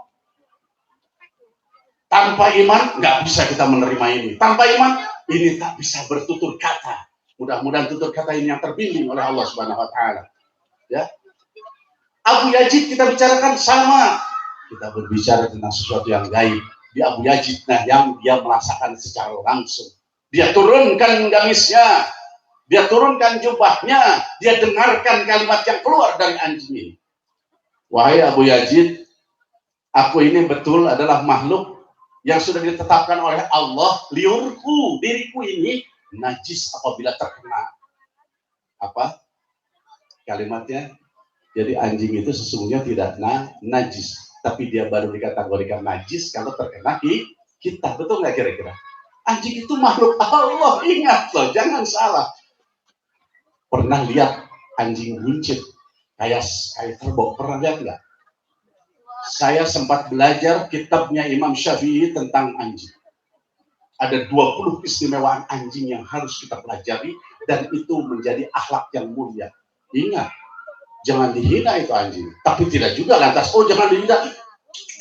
Ayo sini saya perlu buat, bukan gitu, tidak begitu tentunya, ya, tidak boleh menghinakan, itu makhluk Allah, itu mulia oleh Allah diciptakan. Ada batas antara dia dengan kita, itu di situ ketetapan hukum Allah. Betul nggak kira-kira? Nggak ada anjing kita nggak tahu tuh hukum bagaimana najis mugok latoh. Nggak ada babi kita nggak tahu hukum najis mugok latoh. Disitulah istimewanya Allah. Subhanallah, nggak boleh. Dia sebagai makhluk tak boleh dihinakan. Tapi ketika berbicara kepada ilmu fikih, jika terkena maka itu menjadi najis muwalladoh. Kata anjing itu berbicara, wahai Abu Yazid, jika engkau terkena gamismu, jubahmu terkenaku, itu adalah najis yang mudah dibersihkan. Cukup engkau bilas dengan 7 bilasan, satu diantaranya engkau campur dengan tanah, bersih sudah. Tapi jika engkau mengangkat jubahmu ini karena merendahkan aku, maka najis dalam dadamu, imanmu, pikirmu, akhlakmu di mata Allah susah untuk dibersihkan karena engkau mengecilkan makhluk Allah. Hebatnya Tuhan. Saya berdiri di mimbar tidak mengecilkan Bapak Ibu sekalian. Bapak Ibu juga duduk di sana, tidak benar juga mengecilkan kami di sini. Alah, nggak boleh tuh hati begitu. Nggak boleh. Ini namanya ta'lim muta'alim. Ini namanya tausiah untuk yang bicara maupun yang mendengarkan. Nanti ngomong-ngomong, kita sudah aja atau terusin dulu? Terus, ya, baik sedikit lagi. Kata itu anjing berbicara seperti itu terhenyak. Itu Abu Yazid Al-Bustami. Astagfirullah ya Allah. Maka Abu Yazid menyatakan, wahai anjing, mari dari sekarang ini kita bersahabat saja yuk. Aku malu, astagfirullahaladzim, dosa. Apa jawab anjing itu? Wahai Abu Yazid, untuk aku tak ada masalah, tapi untuk umatmu, untuk jemaahmu, engkau begitu mulia di hadapan mereka. Kalau engkau berdekatan dengan aku, engkau nanti akan dicela. Betul nggak kira-kira? Ada kiai jalannya sama anjing, ucur-ucur gitu. Kira-kira gimana? Pernah ada nggak? Ya, pernah ada gitu. Masyarakat nggak bisa nerima gitu. Hebatnya tuh. Bayangkan anjing bisa seperti kayak gitu. Ya, kenapa? Ini sesungguhnya Allah sedang menurunkan pengajaran kepada Abu Yazid. Kemal sekarang bicara sedang mengajarkan kepada Kemal dan kita semua. Jangan mengecilkan siapapun juga. Ada dalam satu kitab Nasul Libat dikatakan, katama aulia Allah fima bainan nas. Allah menyembunyikan wali-walinya, maaf, di tengah-tengah manusia. Ada mungkin tukang coet itu apa ya? Bahasa Indonesia coetnya apa? Ulakan itu Bu, ini ulaknya. Yang ini coet kan ini yang ininya.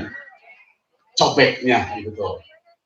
Kelihatannya tukang cobek, kelihatannya tukang mulung, kelihatan bajunya kucel boleh, tapi suci itu bisa jadi bajunya, betul nggak kira-kira? Saya sempat ketika masih SMA, saya sedang ketika itu masih ngaji di Mama di pesantren. Ketika itu saya sempat melihat tukang beca dengan lecetnya, dengan kucalnya. Dulu zaman beca, ya.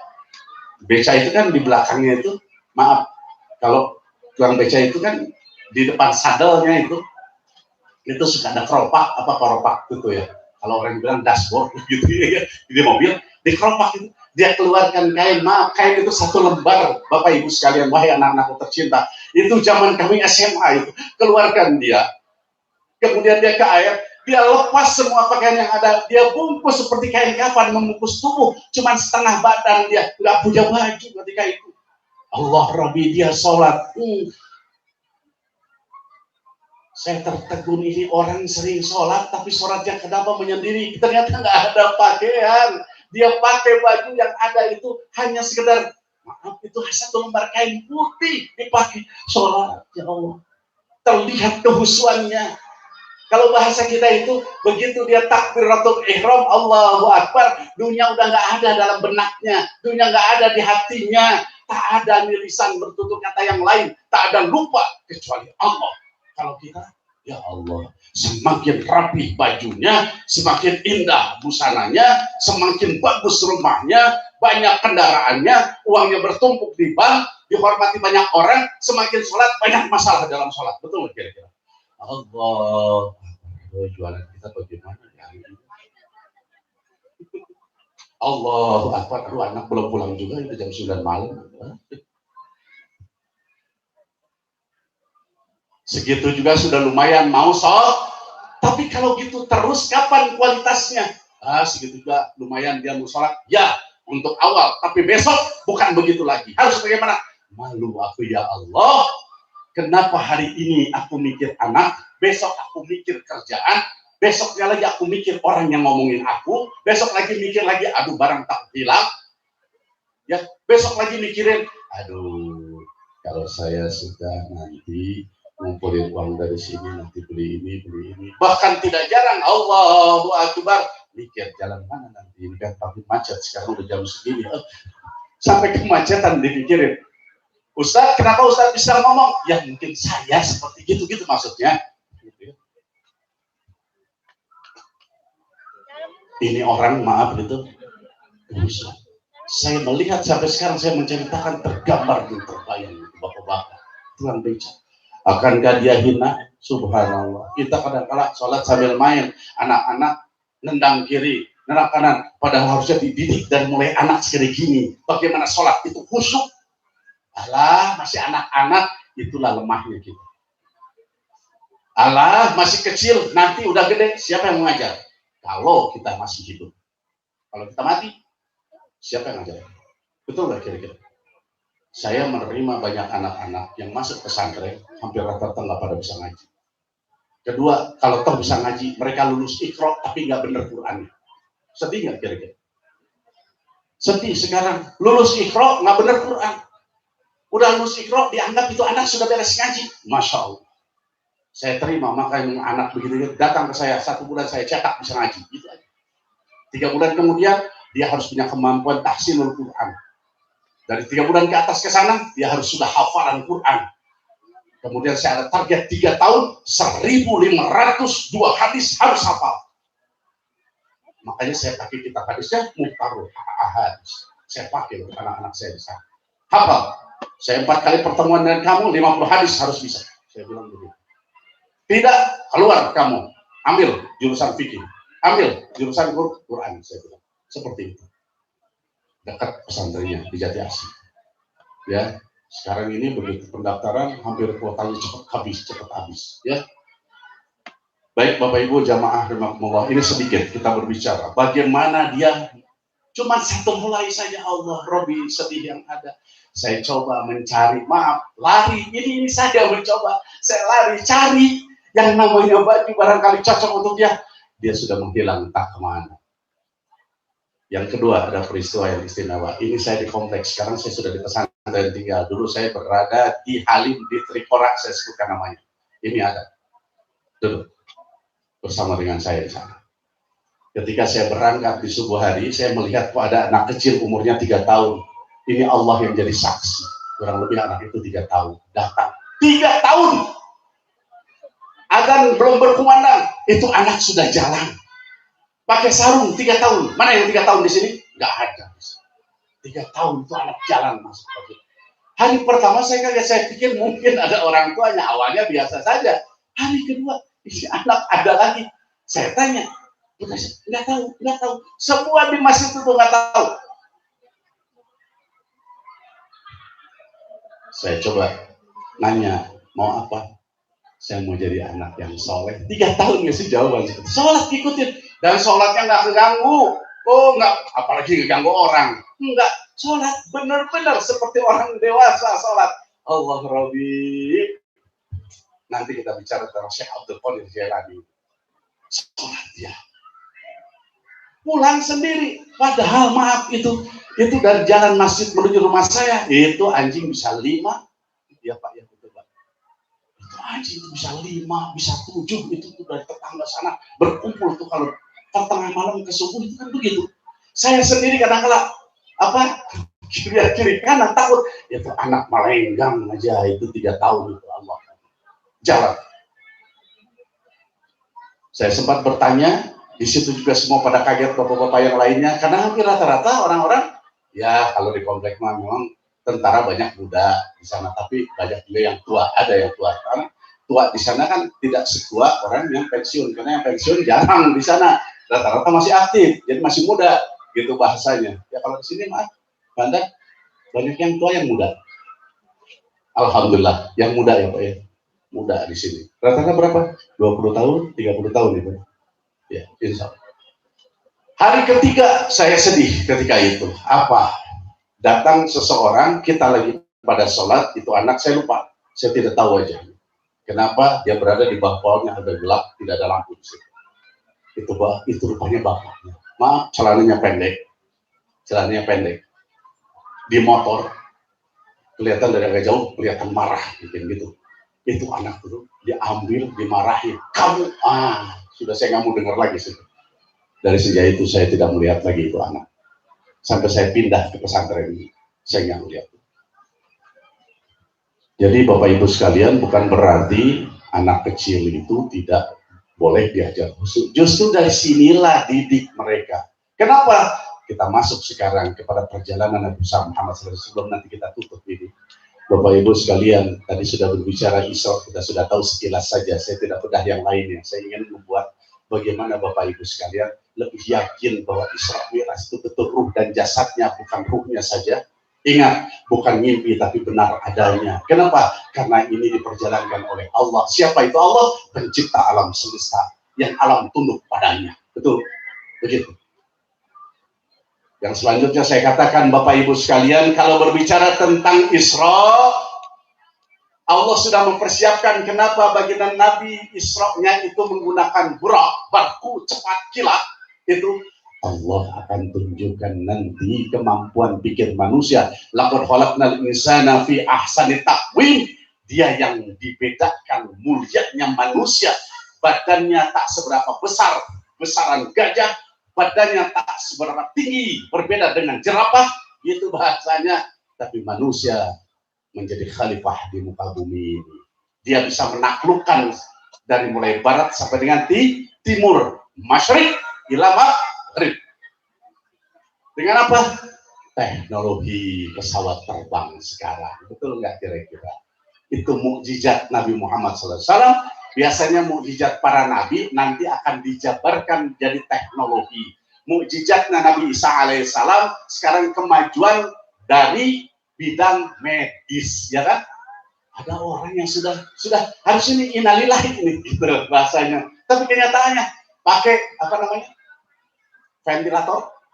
Nah, ventilator sebutannya. Pakai ventilator, Allah Rabbi. Ada yang memang begitu dicabut terus meninggal, ada yang begitu dipasangkan, alhamdulillah Allah berikan panjang umur akhirnya. Kan begitu ya. Sebagaimana mukjizat Nabi Isa alaihissalam menghidupkan orang yang mati atas izin Allah, begitu. Ya. Terus bagaimana susu Nabi Soleh alaihissalam? Susu, ya. Untanya Nabi Soleh itu kan susunya luar biasa. Yang dibunuh akhirnya untanya, ya. Sekarang bagaimana kita punya sapi? Allah Rabbi bisa terus-terusan. Terus bahkan sekarang bagaimana bertelurnya ayam terus-terusan. Itu mukjizat dari Nabi. Nantinya akan seperti ini adanya. Ya, bagaimana mukjizat Nabi Nuh alaihissalam bikin kapal atau perahu. Sekarang luar biasa kapal dengan kecepatan berapa knot. Bagaimana kapal yang indah dari kapal pesiar. Ya, kita tahu bagaimana tadi yang tenggelam. Itu awal mula bagaimana kapal pesiar yang dibuat. Sekarang jauh lebih indah. Maaf Bapak Ibu sekalian, gak usah jauh sekarang, gak usah kita nyobain ada di dalamnya. Kalau Bapak Ibu remaja putranya ada, coba buka saja kapal pesiar terindah dan termahal di dunia. Buka, nggak berbanding dengan mall yang ada di kita ini. Begitu kita masuk ke tempat ini, Ustaz udah tahu? Ya, saya sudah di dalam. Saya sudah melihat bagaimana keindahan kemewahannya, bagaimana manusia menata dunia dengan kemegahannya. Ya, karena memang seperti inilah janji Allah Subhanahu wa taala. Dunia itu dibagi 3 juz. Ya. Ya, 1 juz untuk orang-orang yang beriman. Untuk apa? Ya tazawwadu katanya. Kemewahan, keindahan dunia, keadaan dunia untuk apa? Ya tazawwadu. Dijadikan ini untuk bekal akhiratnya. Mau kaya, mau rumah megah mewah, mau kerjaan jabatan tinggi, mau penghormatan masyarakat, semua dijadikan bekal untuk akhiratnya. Kekayaan yang luar biasa Nabi Sulaiman alaihissalam. Betapa dengan kekayaan yang ada, dia jadikan seluruhnya bekal untuk akhirat. Ya. Ada lil munafikin atau lil munafik, untuk orang-orang yang munafik. 1 juz lagi ini untuk apa? Ya tazayyanu, dijadikan dunia ini sebagai perhiasan. Dianya nggak menikmati, dia tidak memakan, cukup untuk dipertontonkan. Nih untuk dipuji, nih loh saya seperti ini adanya. Pelit ya, menit, korek, mereka cap jahe. Saya nggak berani ngomong buntut kasiran, karena di sini banyak yang buntut kasiran kan. Belum tentu buntut kasiran itu pelit, enggak ya? Buktinya baik semua. Ya. Baik Bapak Ibu jamaah rumah. Yang ketiga apa? Yang ketiga lil kafirin atau lil kafir. Untuk orang-orang kafir apa? Ya tamatta. Dijadikan dunia ini untuk bersenang-senang. Mumpung hidup, udah punya duit, istri sudah ada, itu di rumah, di tempat lain, kita bisa beli. Kita pusing-pusing, bagaimana hilangkan pusing? Apa? Minum minuman keras. Ya, ini orang-orang yang ingkar kepada Allah. Kemudian untuk sebagian lagi orang-orang yang kafir, maaf, sudah bosan dengan wanita, bosan dengan laki, pengen nyobain dengan sesama LGBT jadinya. Ya, naudzubillah, sumana, naudzubillah. Nggak enak, maaf, minuman nggak enak yang dimakan, yang disuntikan. Apa? Disitulah narkoba ada, ngebom, nyuntik. Ini orang-orang yang ingkar kepada Allah. Padahal Allah memerintahkan la in syakartum la azidannakum wa la in kafartum inna azabi lasyadid. Syukur ya Allah, Allah sudah memberikan akal pikiran yang begini luar biasa. Syukur Allah sudah memberikan kita sehat walafiat. Syukur kita punya lingkungan yang normal. Ini kan normal ya, betul nggak? Yang LGBT kan tidak normal, betul nggak kira-kira ya? Iya, laki sama laki perang gobang, ya. Apa kalau bahasa Indonesia perang gobang? Main anggar ya. Ya. Ya. Baik Bapak Ibu jamaah rahimakumullah ini. Jadi kita kembalikan baginda Nabi besar Muhammad sallallahu alaihi wasallam. Sekali lagi, Isra itu jadilah satu di antaranya bagaimana transportasi yang begitu canggih sekarang ini. Itu dari ketetapan kekuasaan Allah Subhanahu wa taala. Tanpa izinnya, right bersaudara tidak mungkin bisa memulai dengan percobaan terbang. Kan right bersaudara. Awalnya 100 tahun 1903, 1905 sudah mulai itu agak jauh terbangnya dan selanjutnya jadi pesawat seperti kita sekarang ada ya. Nah, Bapak Ibu sekalian jamaah rahimakumullah. Sekarang ketika kita berbicara tentang Mi'raj, inilah yang kita akan tutup sampai dengan sholat nanti. Berangkat Mi'raj. Mi'raj itu bermakna tangga. Dia masuk ke satu tempat. Rasulullah SAW berada di atas sebuah batu. Disitulah, maaf, orang-orang bicara zaman itu kan belum ada masjidnya. Nanti dulu, jangan kau melihat. Bagi Allah kan mudah saja. Bangunan kayak ginian yang sekarang kita lihat kan kita berbicara tentang zohirnya perbuatan. Betul nggak kira-kira? Dibuat oleh manusia, ada pasirnya, ada batunya, ada batanya, ada semennya, ada airnya, ada yang mengerjakan jadi bangunan sesuai dengan gambar yang disiapkan. Tapi bagi Allah kan tidak begitu. Kalau kata Allah, hai malaikat turunlah, jadilah itu masjid yang indah. Jadi masjid. Rasul sampai ke sana, ya Rasul mengajarkan sholat di sana. Ya, nggak susah buat Allah. Sekali lagi, timbang cuman ini doang, bikin ini saja Allah bisa. Ini masjid kan dibikin manusia, jangankan bikin gininya, bikin manusia itu nggak susah buat Allah. Gitu maksudnya ya. Jangankan bikin sepetak segini, Allah bikin langit tuh yang begitu tinggi, luas. Kayak apa luas? Gampang buat Allah. Gitu. Jadi saya mengangkat ini bahwa Allah itu maha segala-galanya. Kenapa kalau kita kecilin? Gitu maksudnya ya. Yuk, gedein. Ketika kita punya semangat membesarkan, memahabesarkan Allah, maka kita akan dimuliakan. Semuanya akan digampangkan. Rizki akan mudah nantinya. Nggak susah untuk bikin sesuatu juga. Nggak repot nantinya. Ya. Baik Bapak Ibu jamaah Allah. Kemudian ketika itu Rasulullah SAW siap diangkat oleh Allah. Kemana? Menembus 7 lapis langit. Dari masing-masing langit ada para nabi yang menunggunya sesuai dengan bagaimana kepercayaan Allah atas mereka. Satu di antaranya Nabi Adam di langit yang pertama. Sebelum melintasi langit yang pertama, diketuk pintu dulu. Bapak Ibu, ini etika. Kemana saja kita ketok pintu? Ke masjid, ke rumah orang, betul nggak? Ada sesepuh di sana, jangan ngomong saya ini adalah ustadz, diundang, tidak, ada di sana, kelihatan tatapannya, datang hampiri salaman. Ya ustadz, jangan ke sana, biar mereka yang datang. Kenapa? Apa salahnya? Tidak ada kebesaran di sana, justru kemuliaan yang ada, betul? Dia yang datang, bukan aku yang ke sana. Sombong itu namanya. Abu Yazid kan tadi sudah dikatakan ditegur oleh Allah Subhanahu wa taala, dia besar, belum apa-apa kita. Apalagi kalau dibanding Nabi besar Muhammad sallallahu alaihi wasallam, dibanding para sahabatnya saja dikatakan ya. Ditanyakan tentang bagaimana engkau melihat amalnya Umar bin Khattab. Ini Nasul Ibad ini masih di awal nih. Ditanya. Amal Umar bin Khattab itu apabila ranting, cabang, dahan, semua sealam dunia ini dijadikan, maaf, penanya, semua air di lautan, di sungai yang ada di muka bumi termasuk di danau dijadikan tintanya, belum bisa mencatat amal solehnya. Hebatnya.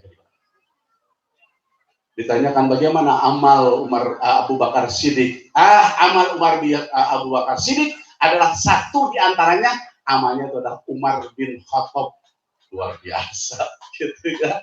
Umar saja tidak bisa dicatat itu. Sedunia ini, laut, sungai, danau dijadikan tinta, batang, semua tanaman sealam dunia ini, maksudnya di bumi ini dijadikan penanya, nggak akan bisa mencatatkan amalnya Abu Bakar Siddiq. Begitu ditanya bagaimana amal Umar bin Khattab, Abu Bakar Siddiq, amal Abu Bakar Siddiq itu satu di antaranya, yaitu amalnya Umar bin Khattab. Kayak apa gitu amal. Jadi kalau kita mau sombong itu malu rasanya. Hati kadang-kala baik, lisannya nggak benar. Kadang-kala maaf pikirnya nggak benar.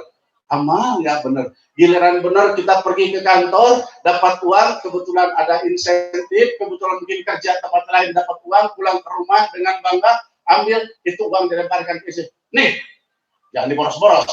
Nyampe belum dilempar, sakit hati istri. Karena butuh, biarinlah suami ini. Padahal hati tidak bisa menerima. Betul nggak kira-kira? Ibu, kalau suami ngasih uang dilemparin, seneng nggak ibu? Senengnya gimana? Dikasih dengan hormat. Betul nggak kira-kira? Ya. Saya mau tanya sekarang. Misalkan nih, suami datang bawa uang 50.000 diamplopin dengan sopan, mama, alhamdulillah papa dapat rezeki 50.000. Mudah-mudahan insya Allah jadi berkah ini untuk mama. Silahkan diatur. Senang kalau gitu? Maaf, senang nggak kira-kira ibu-ibu sekalian? Senang. Nah, senang mana kira-kira? Pilih yang mana? Suami datang 50.000 pakai amplop dengan cara itu sopan ngasihin, atau 100 juta tapi dilempar ke muka, pilih yang mana di antara dua?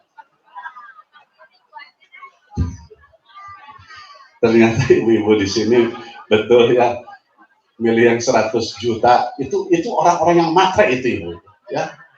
Orang-orang yang bicara keberkahan itu walaupun hanya 50.000 sopan santun tapi berkah, itu yang paling utama. Betul nggak kira-kira? Tapi yang paling bagus 100 juta tapi dengan cara yang sopan. Itu yang saya senang sebetulnya ya. Sama ya. Baik, sedikit kita akan tuntaskan Mi'raj Nabi besar Muhammad SAW. Kita tahu bagaimana Nabi Muhammad itu dicinta. Di dalam kitab Simtuduror itu dikatakan wa taslimul hajar, katanya itu batu itu mengucapkan salam kalau baginda Nabi berjalan. Sekali lagi, kalau Nabi besar Muhammad SAW berjalan, itu batu itu mengucapkan salam lewat. Assalamualaikum ya Rasulullah, Assalamualaikum ya Habibullah, Assalamualaikum ya Nabi Allah, Assalamualaikum ayuhan Nabi wa rahmatullahi wa barakatuh. Itu bayangkan, kita mah jangankan batu, orang aja kita lewat.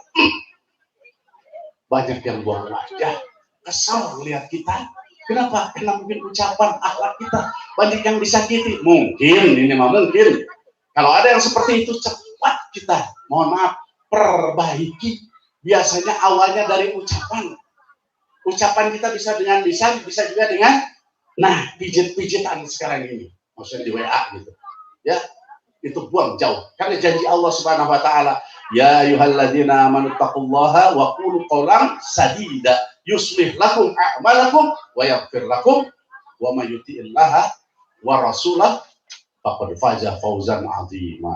Wahai sekalian orang-orang yang beriman, bertakwalah kepada Allah Subhanahu wa taala dan berkatalah dengan perkataan yang baik, yang benar.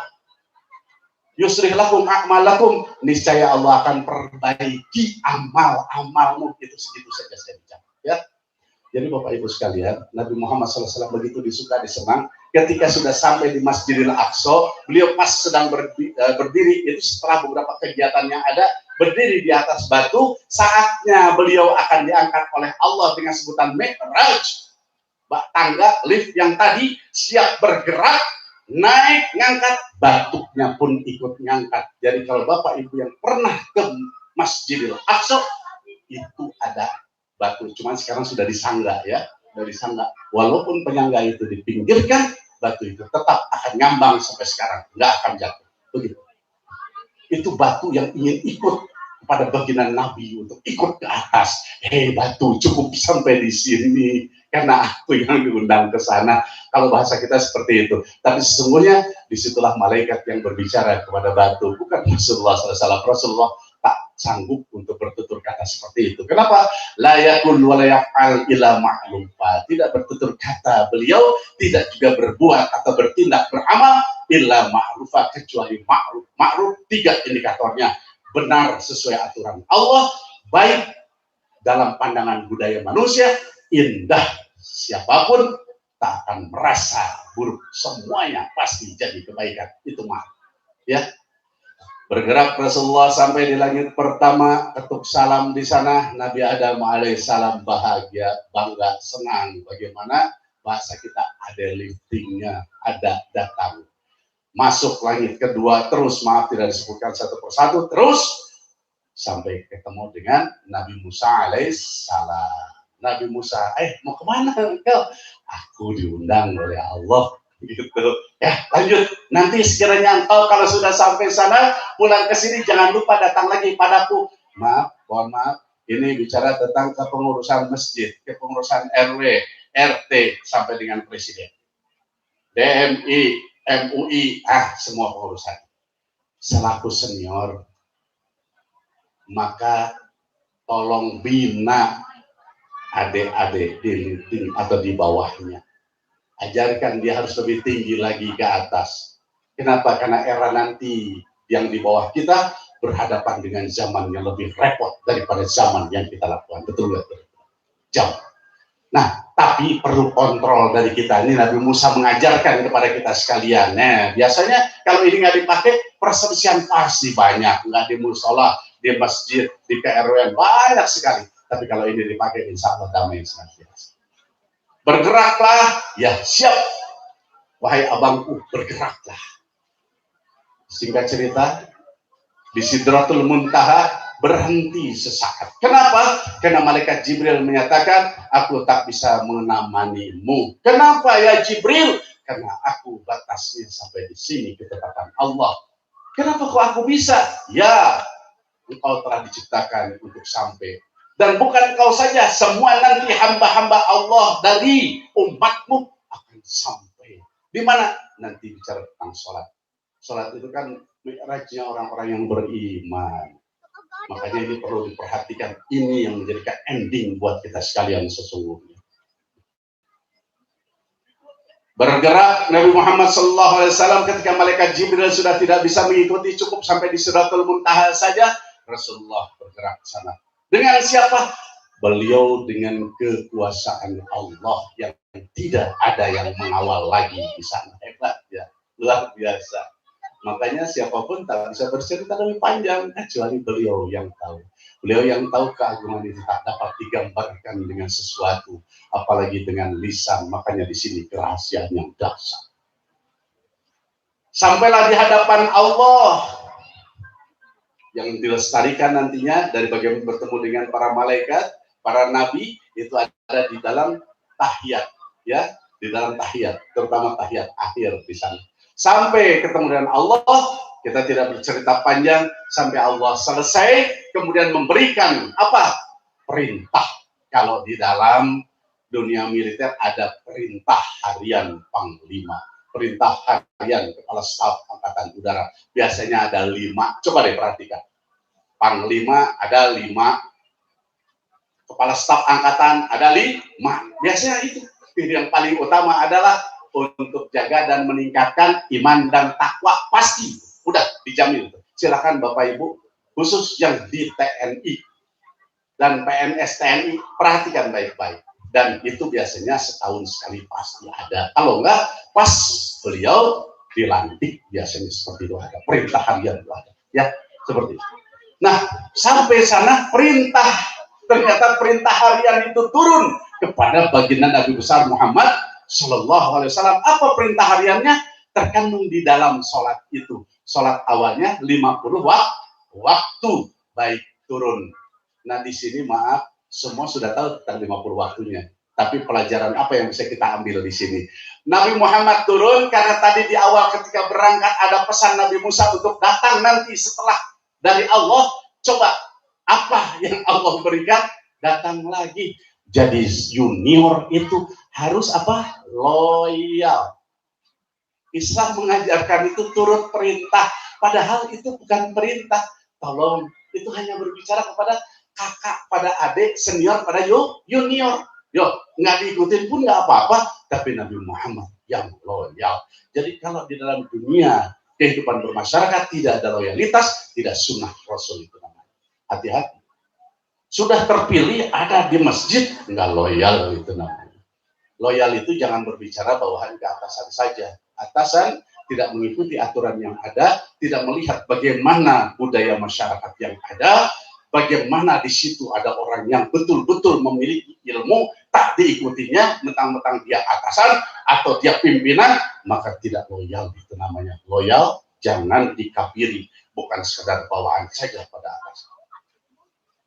Loyal itu adalah pemimpin, ada orang yang berilmu, dia yang tahu. Fas'alu ahla dzikri in kuntum la ta'lamun. Ingat, Allah perintahkan bertanya pada yang ahlinya. Kalau engkau sombong dengan kepemimpinan, semangka engkau bodoh. Idza wusidal amru ila ghairi ahli fantadiri sa'at.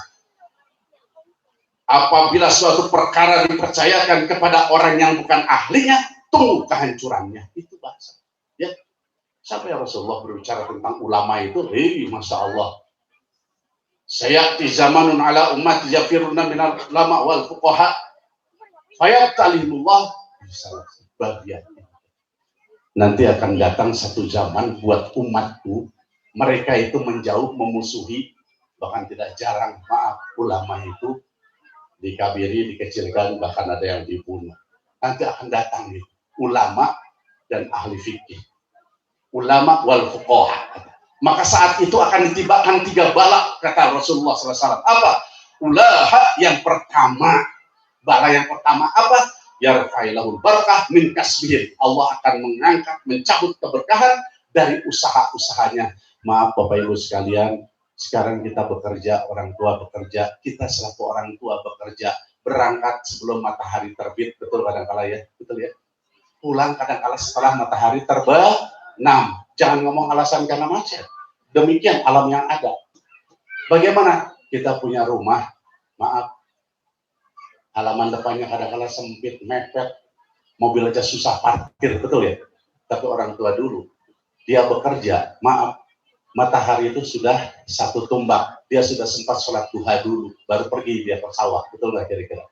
Tapi halaman mereka luas, pulangnya dur beduk udah di rumah dulu, nggak ngoyo-ngoyo amat, tapi subhanallah halaman rumahnya luas ya. Makan ada aja ya. Tenang dalam kehidupan bermasyarakat.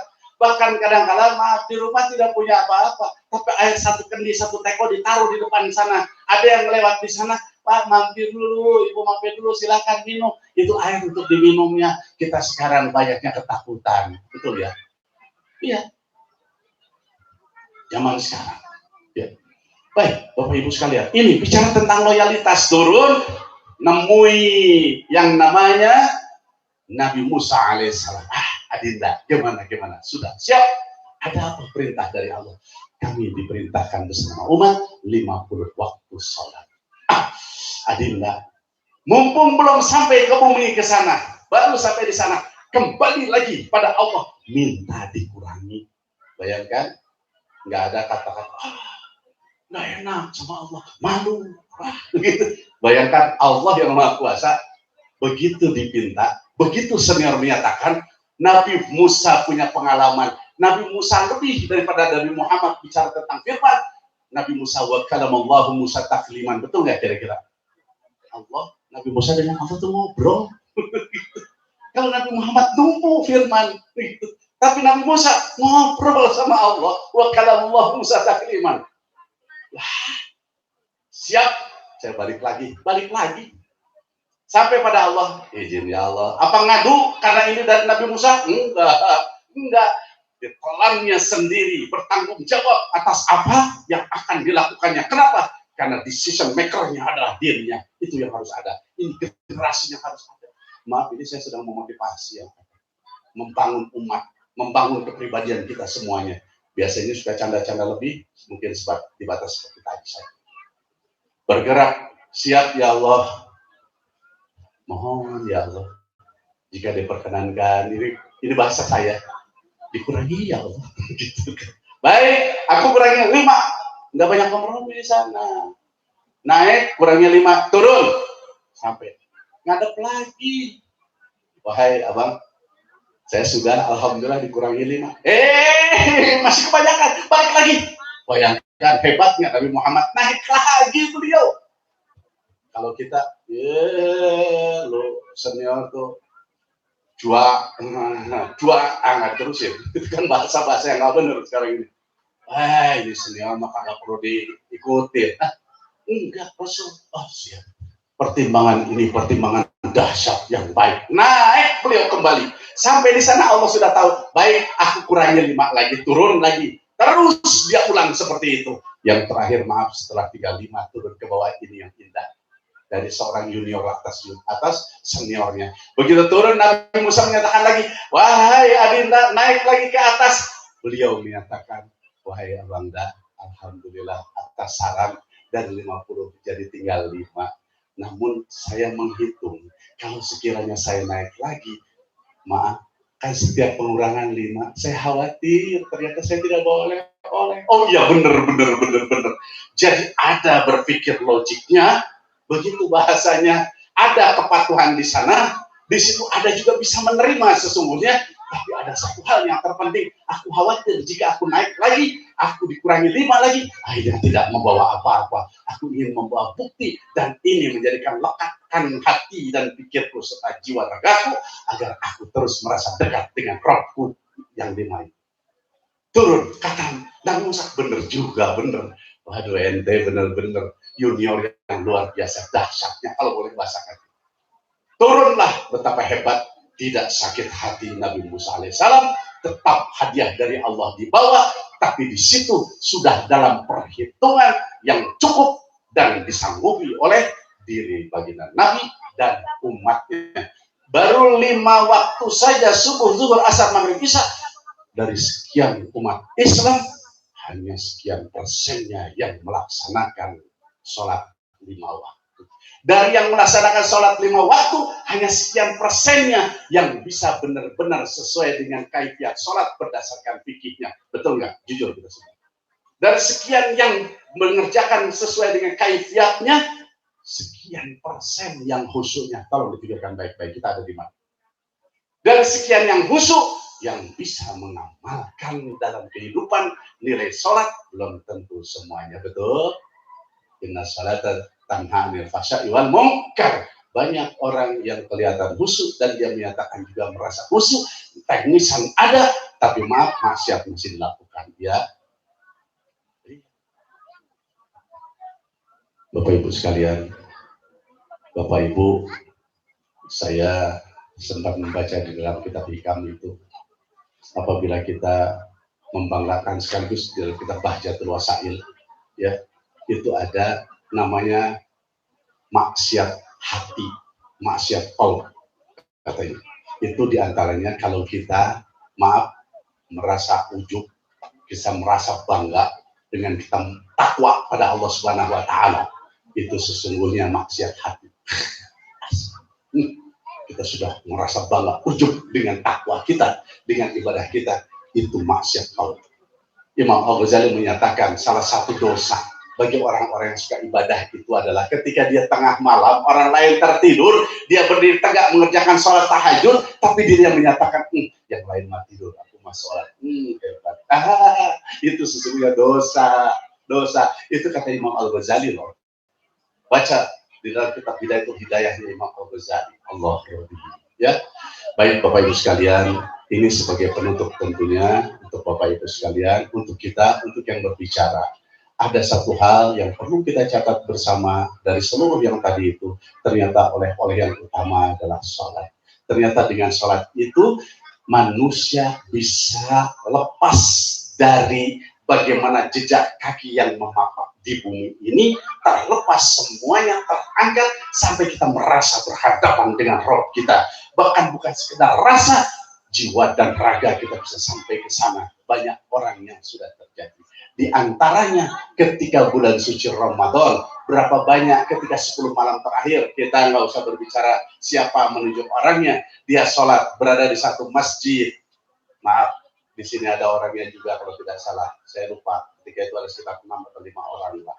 Ketika kami sedang sholat, ketika kami sedang i'tikaf di dalam masjid itu, tiba-tiba, maaf, itu kurang lebih sekitar antara jam 2 mengarah ke jam 3, kemudian jam 3 kurang lebih, itu hujan berhenti. Jadi hujan selebat-lebatnya, bahkan padahal tertutup itu hujan nyiprat ke semua yang ada, itu terasa sejuk, dinginnya indah sekali, semuanya lagi asik, begitu hujan lebat, bahkan tak terlihat gitu. Karena itu di masjid di Hidayatul Salam itu semuanya kaca tadinya tuh.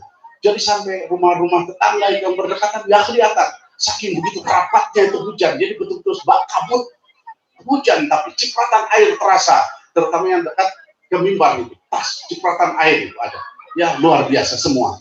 Nah, kemudian selesai hujan, betul-betul nggak ada, keluarlah oleh satu orang yang ada itu, ada seorang yang tertidur di sana. Begitu keluar, dia diam di pintu, sudah keluar, diam di pintu, akan turun ke tangga, dia melihat, terus turun lagi yang keduanya, sama, akhirnya orang-orang pada ngariung di situ. Muncullah yang orang ini, yang terakhir itu, datang, ada apa? Izin, Pak, tadi kan hujan lebat, iya, tapi kok nggak ada ya airnya? Mohon maaf itu, kok nggak ada airnya? Kemana ini? Itu ya. Semua pada bertanya, harusnya itu air bahkan mengalir bisa jadi banjir kalau kita logika berpikir melihat itu. Tapi kenyataannya kok nggak ada ya? Ya maaf kalau sekiranya lembab-lembab seperti yang baru hujan itu, yang sedikit itu ada sesuatu kewajaran. Ini kan sama sekali tidak ada, yang lain tidak. Semua saling bertanya, apakah ini rahmat dari Allah Subhanahu wa Ta'ala? Barangkali di antara semua yang ada di sana ketika asik dalam sholatnya, dia oleh Allah dibawa ke satu tempat yang luar biasa indah. Nah, di antaranya ada orang yang lainnya, maaf, ini nyata yang ada, ketika dalam keadaan dia sholat, asik sholatnya, ternyata betul-betul terangkat jiwa dan raganya, dia rindu ingin ke tanah suci. Allah Rabbi, Bapak Ibu sekalian, ketika dia selesai, kemudian dia coba berdoa, tiba-tiba ada tangan yang menyangkap tangannya, ditariknya dia, yang lain sementara subhanallah walhamdulillah walai, gemuruh orang yang membaca, belum doa yang lain, Allahumma ja'alna hajjan mabruran wa gemuruh. Ketika dia lihat, subhanallah, Allah Akbar, menangis meneteskan air mata, aku berada di Makkahul Mukarramah, berada dekat jelas dengan Ka'bah, di samping kiriku itu Ka'bah, berjalan. Ternyata yang mengangkatnya ini orang yang pergi umroh. Dia diangkat oleh orang ini, dia dibawa, dia dikatakan, Bapak umroh juga. Bapak diam, tak bisa bertutur kata, Bapak sudah tahu keberapa, saya baru memulai ini. Bapak mau bareng, mari kita bareng jalan. 7 putaran dia bergerak, berjalan terus. Selesai 7 putaran, maaf, dia langsung ke Multajam, karena tawaf sunnah. Masuk ke Multajam, sampai di Multajam berdoa, menangis, dirasakan bagaimana kiswah dipegangnya. Bagaimana orang-orang yang mendesak di belakangnya, terasa seluruhnya, benar-benar nyata. Selesai itu semua berdoa, berjalanlah berbarengan dengan orang yang membawanya, tetangga yang umroh gitu. Pak, insya Allah saya ditunggu dengan istri. Itu kan Ramadan, istri nunggu tuh di sana tuh. Di WC 3, itu kan Zam-Zam atau As-Saffah di sana. Ya, Bapak mau sama-sama ikut, diam. Dia tidak bisa bertutur kata, mau ngomong apa dia. Akhirnya sebelum berangkat, waktu ada minyak wangi, dikasihkan itu minyak wangi pada orang ini. Berangkat itu orang berlalu. Apa yang terjadi? Ya Allah, terima kasih. Ketika dia usapkan wajah, loh, saya kok masih berada di masjid? Di masjid, di tempat dia melaksanakan sholat.